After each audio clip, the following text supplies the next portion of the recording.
آج ہم 1972 کے ایک ایسے مشہور کیس پر بات کر رہے ہیں جس نے آپ کہہ سکتے ہیں پاکستان کے تاریخ کا رخ ہی موڑ دیا۔ یہ آسما جیلانی بنام حکومت پنجاب کا کیس تھا۔ جی بالکل۔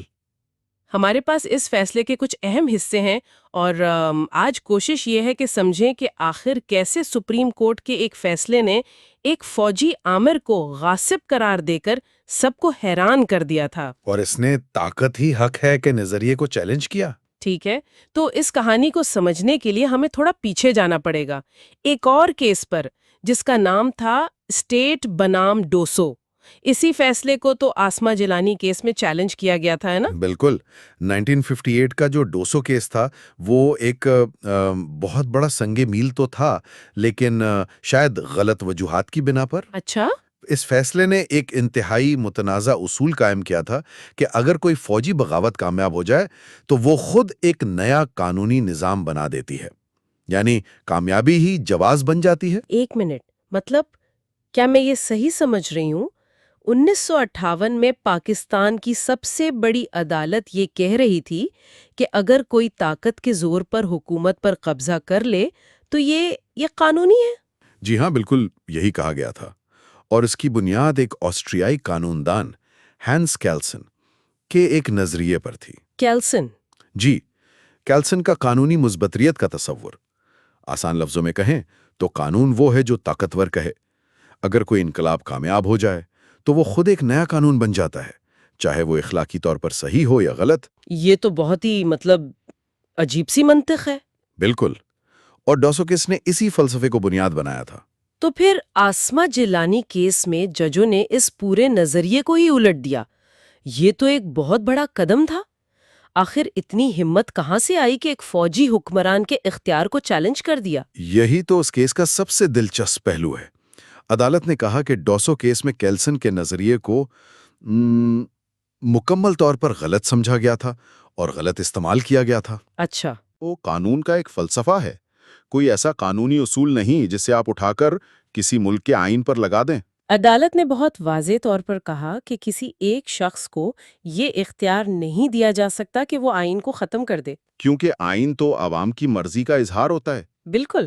اچھا ٹھیک ہے، تو عدالت نے جنرل یحییٰ خان کی حکومت کو غیر قانونی تو کہہ دیا، لیکن اس سے تو ایک بہت بڑا مسئلہ کھڑا ہو جاتا ہے نا۔ جی، اگر پوری حکومت ہی غیر قانونی تھی تو اس دوران بنائے گئے ہزاروں قانون، جاری کیے گئے شناختی کارڈ، پاسپورٹ، ان سب کا کیا ہوتا؟ اس سے تو ملک میں ایک افراتفری پھیل جاتی۔ بالکل، اور یہی سب سے بڑا چیلنج تھا عدالت کے سامنے۔ اسی الجھن سے بچنے کے لیے عدالت نے نظریہ ضرورت کو استعمال کیا، لیکن انہوں نے اسے ایک نیا اور بہتر نام دیا، نظر انداز کرنے کا اصول، یعنی؟ Principle of condonation. اچھا، ان دونوں میں فرق کیا ہے؟ ضرورت اور نظر انداز کرنا؟ یہ بہت اہم فرق ہے۔ عدالت یہ نہیں کہہ رہی تھی کہ ہم اس غیر قانونی حکومت کو ضروری مان رہے ہیں کیونکہ وہ تو غیر آئینی تھی، بلکہ وہ کہہ رہے تھے کہ ہم افراتفری سے بچنے کے لیے اس کے کچھ اقدامات کو نظر انداز کر رہے ہیں، یا کہہ لیں برداشت کر رہے ہیں۔ یہ کہنے کا ایک طریقہ تھا کہ ہم اس حکومت کو قانونی جواز نہیں دے رہے، صرف عملی مشکلات سے بچ رہے ہیں۔ تو پھر کوئی لائن تو ڈرا کی ہوگی نا عدالت نے کہ کیا ٹھیک ہے اور کیا نہیں؟ جی، اور یہی اس فیصلے کی آپ کہہ لیں خوبصورتی ہے۔ عدالت نے واضح حدود مقرر کی۔ انہوں نے کہا کہ وہ اقدامات جو ریاست کے روزمرہ کے کام چلانے کے لیے ضروری تھے، جیسے سرکاری ملازمین کی تنخواہیں وغیرہ، جی تنخواہیں، عوام کی بھلائی کے کام، ان سب کو تحفظ دیا جائے گا۔ یعنی جیسے ٹریفک کے قوانین کو چلانا۔ بالکل، لیکن وہ تمام اقدامات مسترد کر دیے گئے جن کا مقصد صرف غاصب کے اقتدار کو مضبوط کرنا تھا۔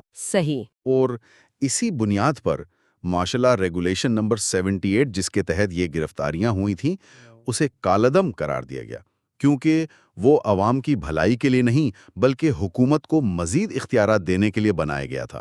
تو اگر ہم اس ساری گفتگو کا خلاصہ کریں، آسما جیلانی کیس نے ڈوسو کیس کے طاقت ہی حق ہے والے اصول کو ختم کیا، فوجی بغاوت کو سنگین غداری قرار دیا، جی، اور افراتفری سے بچنے کے لیے نظر انداز کرنے کا اصول متعارف کرایا، لیکن بہت سخت حدود کے ساتھ۔ اور اگر ہم اسے بڑی تصویر میں دیکھیں تو یہ فیصلہ فوجی آمریت کے خلاف عدالتی آزادی اور قانون کی حکمرانی کا ایک زبردست اعلان تھا۔ اس نے یہ ثابت کیا کہ قانونی جواز کا حتمی فیصلہ کرنے کا اختیار عدالتوں کے پاس ہے، کسی فوجی جنرل کے پاس نہیں۔ یہ واقعی پاکستان کی قانونی تاریخ کا ایک سنہری باب ہے۔ ویسے اس فیصلے میں ایک اور بہت دلچسپ بات کہی گئی تھی، یہ کہ جب کسی غاصب کی طاقت ختم ہو جائے تو مستقبل میں ایسی مہم جوئی کی حوصلہ شکنی کے لیے اس پر سنگین غداری کا مقدمہ چلایا جانا چاہیے۔ یہ ایک بہت گہری سوچ چھوڑ جاتا ہے۔ جی، کہ کسی بھی قانونی نظام کو اس اصول کو صرف بیان کرنے کے لیے نہیں بلکہ حقیقت میں نافذ کرنے کے لیے کیا درکار ہوتا ہے۔